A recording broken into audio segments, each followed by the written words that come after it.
Hello, everyone. Welcome to another Coffee and Contemplation brought to you by Spotlight Recovery. It is May the 7th. We've got an interesting reflection today on powerlessness and step 2, not step 1, actually. So it's got a neat perspective just on the transition here from step 1 to 2 and about the powerlessness and especially the higher power aspect. So this is from the NA Spiritual Principle a Day. It's a really cool book. I really like this one. Let's get into this. May 7th, powerlessness and the second step. By admitting our own powerlessness, we open our minds to an entirely new idea, the possibility that something greater than ourselves might be powerful enough to relieve our obsession to use drugs. From It Works, Step 2. Our literature describes how the second step helps us to fill the gap created when we admit our powerlessness in step 1. If we are powerless over our disease, what can we do about it? For many of us, simply seeing that there are other addicts like us who have lost the desire to use is enough to open our minds to the possibility that something might be able to help us too, even if we don't know what that something might be. The catch to accepting help from a power greater than ourselves is that we have to stop exerting our own power first. Practicing powerlessness over our disease means that we stop trying to manage and control it. So many of us have shared about trying to limit our using, hiding our stash from ourselves, using only certain substances or on certain days of the week, and many other ways of trying to be clever or tricky enough to outsmart our addiction. If anyone has success with those types of tricks, they're probably not NA members. Yet, that's the way it is with addiction. If we try to overpower or outmaneuver our disease, we're bound to fail. It might not even happen right away, but eventually we find ourselves surrounded by unmanageability, wondering what happened to our well-laid plans. Rather than exerting great control over ourselves to behave in a highly predictable and consistent manner, we let go of the illusion of control and open ourselves to a power from elsewhere. Unlimited examples of experience, strength, and hope are available to us when we share with other addicts in recovery. Rather than trying to go it alone, I will rely on a power greater than myself. This reflection is from NA, A Spiritual Principle a Day. Oh man, yeah, so there's a bunch of great stuff in here. I like that they talk about this, the overlap in that transition from step 1 then to step 2, right? So step 1, admitting our powerlessness and that our lives have become unmanageable. And that space of powerlessness is really what brings most people to NA or to 12-step programs, is just this feeling or this understanding of the fact that, yeah, there's nothing they can do about their disease anymore at this point. They can't keep going on the way that they've been living. They need a change. They need some other form of help, and they're really desperate for it. Of course, I'm saying they just generally, but this was absolutely my experience too. And this is what brought me to 12-step programs. So there's that piece. And for a lot of us, there's these initial steps. There's just a lot of struggle and challenge with our ego and with our pride. You know, that's what it was originally for me with step 1, admit you're powerless over something. Oh, phew, I'm a man, I'm powerless over nothing. Like, it's just, being taught all this stupid gendered social stigma bullshit. I've just been like, yeah, men aren't powerless and we're tough and strong and we just make things happen and work hard and pull up our bootstraps and rah, rah, and all this crap. That obviously isn't specific just to men. That is just my experience as a man. And that's kind of what it looks like pretty typically for us here. North America, even beyond other countrywide. Anyway, so that was the first hurdle. And so it was really funny and ironic of the fact that I would refuse to admit that I was powerless over a drug that I couldn't stop using no matter what or how I wanted to.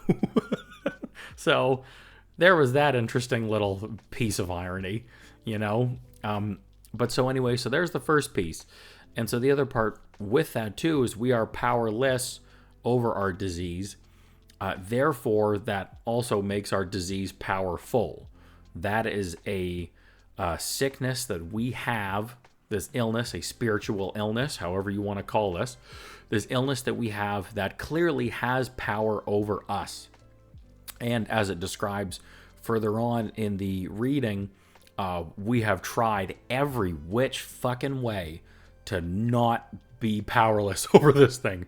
We've tried to trick it and outsmart it and outwill it and everything else and outrun it, no matter what. Just about all of us, when we've come to a 12-step program, we have tried all the things that we can come up with to try to take some power back over our disease. It inevitably fails us. It inevitably never works. We never get to that space, So therefore, and so that's kind of the funny and interesting thing with this, and I like how they talk about it in this reading, because the second step, bringing in then the concept of a higher power, and of course the God thing and spirituality and all this other crap, even if we put all that aside just for a second here, just to start, come into this with, okay, I've admitted that I am powerless over this disease, meaning this disease has power over me. This is a powerful entity in my life, or it's connected to me. I cannot overpower it. I cannot win. It will always be there. It's always going to be a part of me. Okay, we've established that for step one. Therefore, so we've established that. We've also established that, there's nothing we can do to overpower it. Sorry, I guess I kind of already said that. So we've established all these things. Therefore, we now have to believe that there is another power greater than ourselves, and very specifically, greater than our addiction, to then be able to relieve us of this disease and of this illness, right? So before we even get into the God thing, just simply looking at admitting I have this powerful disease that can run and control my life, I now need to believe in another power that is greater than it to overcome my addiction, to then give me that sense of freedom. Like it says here, be powerful enough to relieve our obsession to use drugs or act out in whatever behavior you may be struggling with, right? So there's a really important breakdown and step, I think, from steps 1 to 2, where we then are bringing in this concept of a greater power than our addiction before we even get into higher power or God, because then that's the next question in sequence. Well, what would that power be, right? So there's just kind of a suggestion. That's a tip on how to approach this if you're really struggling with this or working with somebody who's struggling with it.